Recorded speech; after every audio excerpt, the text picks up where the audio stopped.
gentlemen, the Honorable Judges, Timekeeper, Moderator, my teammates, and our beloved government team. So I'm the third speaker from opposition team. Will give you proof that we will not agree with our mission today as young generation in developing countries. This house should not work as government officer. So before I emphasize my first and second speaker argument, I will give you some rebuttal.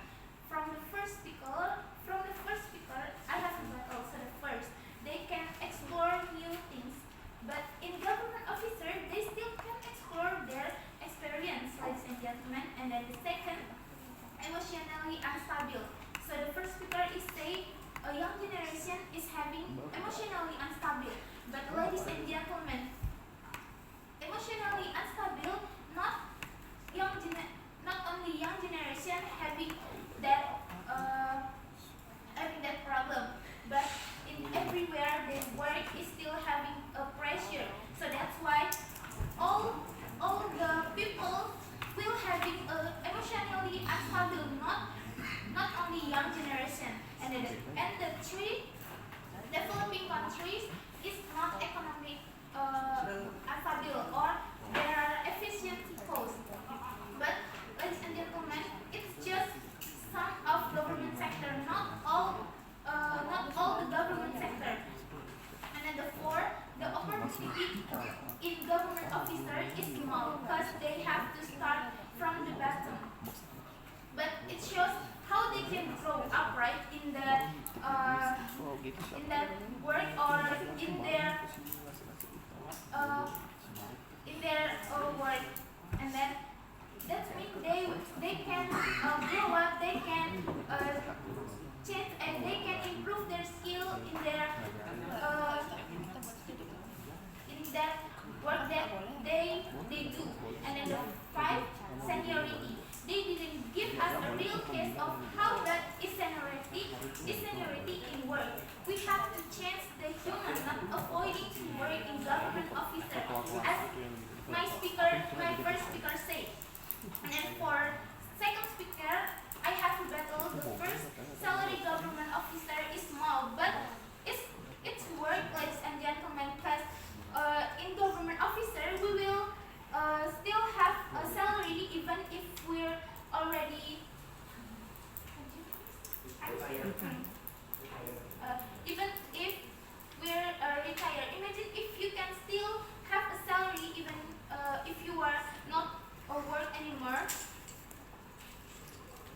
It's also work because we will have a bonus like THR or health insurance and all of the salary that we will have if we work in government officer.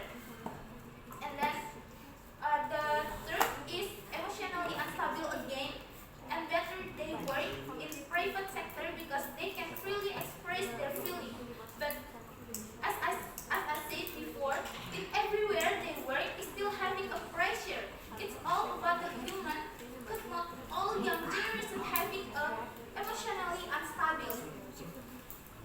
And then the third speaker is said that efficiency cost.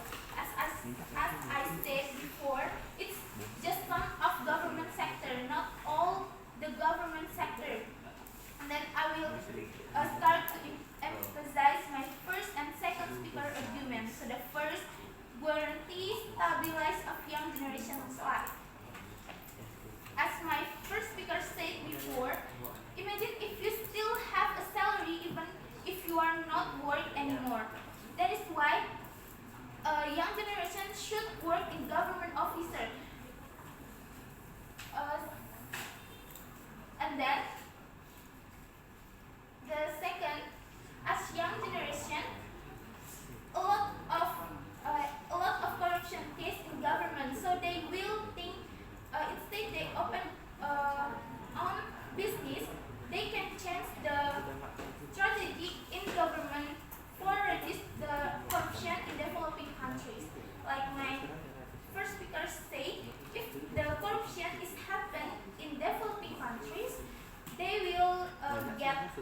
that punishment because that more harm for developing countries to develop it.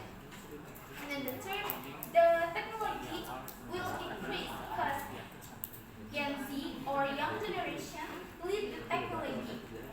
By the technology, they can make some creative thing. For the example, teacher in the school, they can use like Canva for the PPT for educating their students. So that's why we still have and we should make young generation to work in government officer. And then if you work in government as the cyber staff, as my second sister said, we can protect data of society because the case in data from Kominfo is spilled. So we as a young generation work in government officer, we can create or increase the technology for protecting the society state. So that's all about my for my first and second speaker. Cuma nomor yang itu. I'm Indah as third speaker. Probably not agree with our mission today.